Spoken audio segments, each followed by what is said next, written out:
میں البتہ جو مجھے انفارمیشن ہے وہ یہ ہے کہ جو جہاز دیکھے گئے جس کے بارے میں پنشیروں نے کہا کہ جی کوئی جہاز سے، وہ طالبان کے اوپر بامبنگ کرنے کے لیے بھارت نے تاجکستان میں جو ان کا ایئر بیس ہے وہاں سے اڑائے.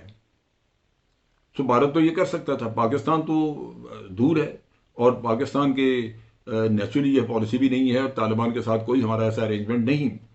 لیکن ناردرن الائنس تو بھارت کی گود میں پلی، انہوں نے تو اس کو برسا برس سے پالا تھا، اور یہ ناکامی بھی بھارت کی قسمت میں آ رہی تھی.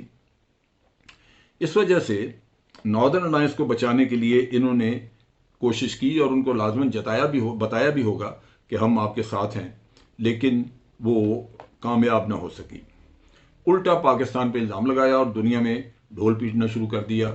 پھر جعلی قسم کی کوئی تصویریں پکڑ کے، وہ ہمارے شان ایکٹر کی ہیں کسی ڈرامے سے یا کسی فلم سے، وہ لگا کے بتا دی کہ جناب یہ ہیں پاکستانی جو وہاں پہ مارے گئے ہیں. تو یہ جو صورتحال تھی، جھوٹ فوراً کھل گیا چند دنوں کے اندر اندر، اور طالبان کا قبضہ بھی وہاں مستحکم ہو گیا. پنجشیر ویلی میں جو بھارت نے افغانستان کو ڈیسٹیبلائز کرنے کے لیے اور پھر پاکستان کو ڈیسٹیبلائز کرنے کے لیے جو کام کرنا تھا، وہ بھی ہوا میں اڑ گیا. نیچرلی یہ چیزیں جب آپ کی اتنے بڑے پیمانے پہ اسٹریٹجک پلاننگ ناکام ہو جائے تو پھر آپ کے لیے بڑا مشکل ہو جاتا ہے. اور یہاں تو وہ پنجشیر کا ایک لانچنگ پیڈ، آپ سمجھ لیجئے کہ لانچنگ پیڈ تھا جس کو انہوں نے لگاتار استعمال کرنا تھا، لیکن وہ اس طرح ان کے ہاتھ سے نکلا کہ یہ دیکھتے رہ گئے. ایران بھی نیچرلی اسی بات پہ پریشان ہے، کیونکہ ایران کا آپ کو پتہ ہے کہ ہر ملک میں وہ اپنی پراکسیز بنا کے رکھتے ہیں، اور پھر خود نہیں جنگ لڑتے، ان پراکسیز کے ذریعے ان ملکوں کو کچھ نہ کچھ تنگ کرتے رہتے ہیں، خوار کرتے رہتے ہیں.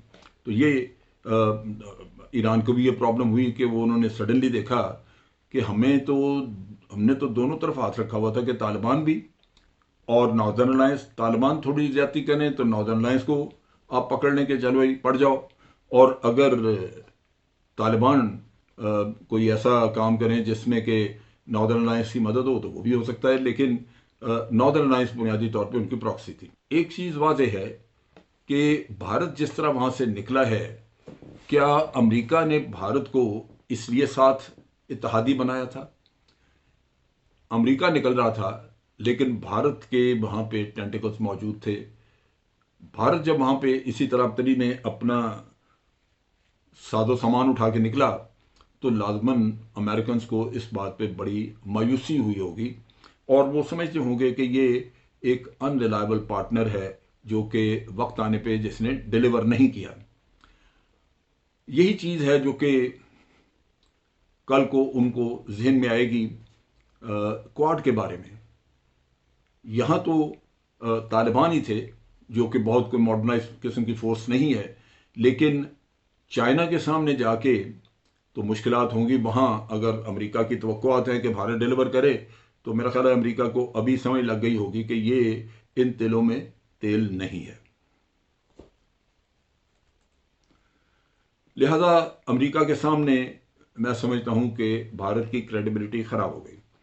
دوسری طرف یہ ہے کہ امریکہ کی اپنی کریڈیبلٹی بھی بھارت کی نظر میں خراب ہوئی ہوگی، کیونکہ بھارت میں جتنے بھی کمنٹیٹرز میں نے سنا ہے وہ امریکہ کے اوپر الزام دھر رہے ہیں کہ جناب آپ چھوڑ کے چلے گئے اس طرح، اور پیچھے ہم لوگ مارے گئے اور سچویشن ہاتھ سے نکل گئی.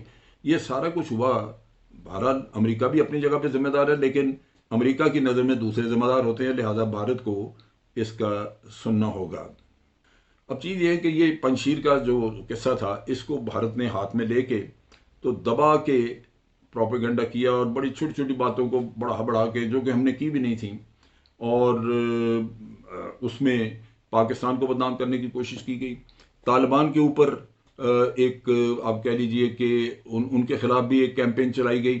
وہاں پہ کچھ 40-50 لوگوں نے ایک پروٹیسٹ مارچ کی، جلوس نکالا، اور بھارت نے اس کو جو بہت بڑا جلوس اور بڑے ان کے مطالبات ہیں، اور وہ پاکستان کے خلاف بھی نعرے لگا رہے ہیں، بڑی خوشی بھارت میں. لیکن اس کو نیچرلی وہ ایک چھوٹی سی چیز کو اتنا بڑھا چڑھا کے انہوں نے بتایا جس سے لگتا تھا کہ یہ بھارت پاکستان کے خلاف ایک پروپیگنڈا مہم چلا رہا ہے.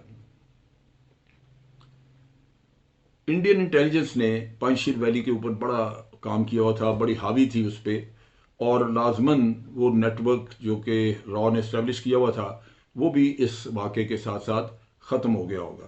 اس میں افغانی بھی شامل تھے، یہ نہیں ضروری کہ سارے بھارتی شامل تھے، افغانی بھی شامل تھے.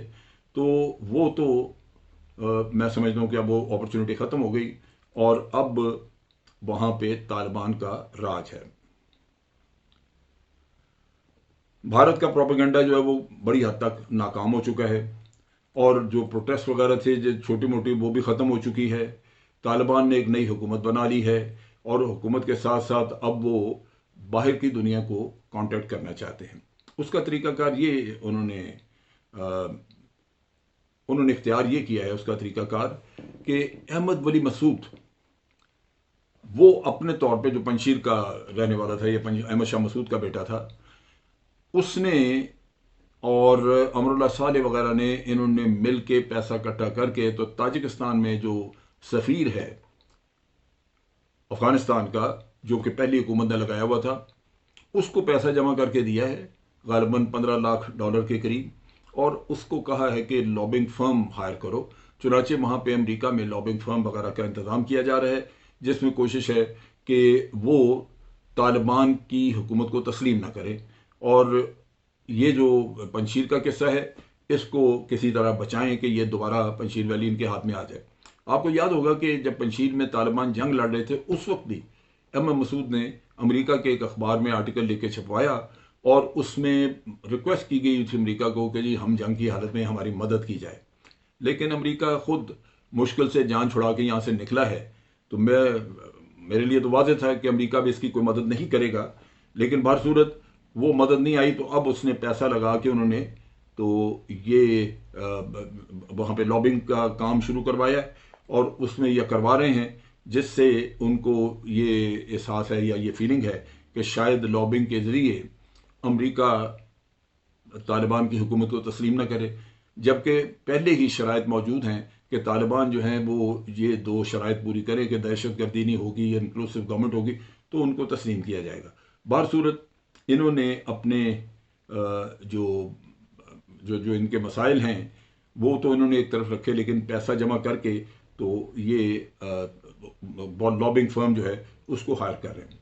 لیکن اس میں جو دیکھنے کی بات ہے وہ یہ ہے کہ کیا بھارت یہاں پہ اسی طرح چپ کر جائے گا؟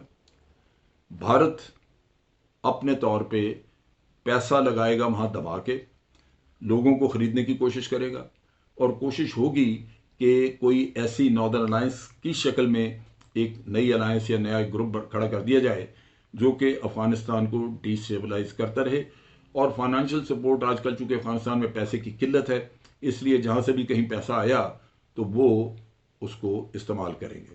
جہاں تک تعلق ہے احمد مسعود کا کہ وہ لابنگ فرم ہائر کر رہے ہیں، خبریں یہ ہیں کہ طالبان بھی یہ کوشش کر رہے ہیں. طالبان کسی زمانے میں پرمیٹیو لوگ تھے، لیکن اب لگتا ہے کہ وہ بھی ماڈرن ٹولز کو استعمال کرنا جانتے ہیں، چاہتے ہیں، اور ان کی بڑی کوشش ہے کہ سب سے پہلے امریکہ ہمیں تسلیم کرے، اور اس کے لیے وہ بھی لابنگ وغیرہ کرنے کا انتظام کر رہے ہیں.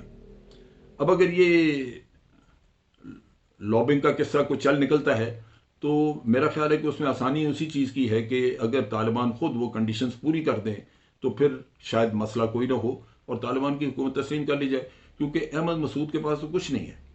وہ تو صرف پنجشیر ویلی جو گوا کے آیا، گوا بیٹھا ہے، اس کی بات کر رہا ہے. دوسری طرف پرائم منسٹر، چونکہ ہمارے پرائم منسٹر وہ دورے پہ تھے اور گئے ہوئے تھے یہاں تاجکستان، وہاں انہوں نے تاجکستان کے لیڈرز سے بھی بات کی ہے، ان کو ریکویسٹ یہ کی ہے کہ آپ اپنا اثر رسوخ استعمال کریں انہی لوگوں پہ. امر اللہ صالح، احمد مسعود وغیرہ جو بھاگ کے تاجکستان جا چکے ہیں، ان کے کوئی 10-15 لیڈر، ان کو قائل کرے کہ دیکھیں یہ کوئی طریقہ نہیں، اس میں آپ کا سب کا نقصان ہوگا. بہتر یہ ہے کہ مذاکرات کریں، اور مذاکرات کے ذریعے آپ طالبان کے ساتھ حکومت میں شرکت کریں. تو وہ تاجکستان کے صدر نے یہ وعدہ کیا ہے کہ وہ یہ کریں گے. تو میرا خیال ہے کہ اگر یہ ارینجمنٹ ہو جاتا ہے کہ کسی نہ کسی طریقے سے پنجشیری بھی شامل ہو جائیں حکومت کے اندر، تو لگتا یہ ہے کہ پھر یہاں پہ کافی حد تک امن آ جائے گا، اور یہاں پہ افغانستان کو ڈی اسٹیبلائز کرنے والی تمام قوتیں، کوششیں وہ ناکام ہو جائیں گی، اور پھر یہ اپنے طور پہ طالبان اپنے پورے ملک کے اوپر اپنے ریٹ قائم کر سکیں گے۔ جہاں تک طالبان کا تعلق ہے، وہ اپنا قبضہ مضبوط کر رہے ہیں پنجشیر پہ، اور اس کے علاوہ انہوں نے ابھی یہ سلسلہ شروع کیا کہ جو ان کے پرانے فوجی بھاگے ہوئے تھے ان کو ریکال کرنا شروع کیا ہے۔ ان کو تنخواہیں نہیں مل رہی، تنخواہیں امریکہ دیتا تھا، لیکن اب کوشش کی جا رہی ہے کہ ان کو دوبارہ سے اکٹھا کیا جائے۔ جو نہیں آئیں گے وہ بھگوڑے کہلائیں گے، لیکن جو آ جاتے ہیں ان کو وہ شامل کر کے تو کوشش کریں گے کہ اپنا لشکر یا اپنی فوج تیار کر لیں، کیونکہ ان کے پاس جو 70 سے 75 ہزار طالبان ہی تھے صرف، وہ کس کس جگہ پہ لگائیں گے؟ پورا ملک ہے، اور کہیں بھی کوئی شورش ہو جاتی ہے، اٹھ جاتی ہے، کوئی برپا ہوتی ہے، تو اس کے لیے آپ کو ضرورت ہوگی۔ لہٰذا وہ کوشش کر رہے ہیں کہ اپنی پرانی افواج کو بھی، ملٹری اکوپمنٹ ان کے پاس بہت ہے، ٹینکس ہیں، گنز ہیں، ہیلی کاپٹرز ہیں، تو وہ ان کو فعال کرنے کی کوشش کریں گے۔ اس کام کے لیے انہوں نے ان کو جو پرانے فوجی تھے، ان کے آفسر وغیرہ، ان کو بتایا ہے کہ عام معافی دے چکے ہیں، لہذا آپ آئیں، اپنا کام کریں اور مل کے اپنا ملک سنبھالیں۔ آج کے لیے اتنا ہی۔ افواج پاکستان زندہ باد، پاکستان پائندہ باد۔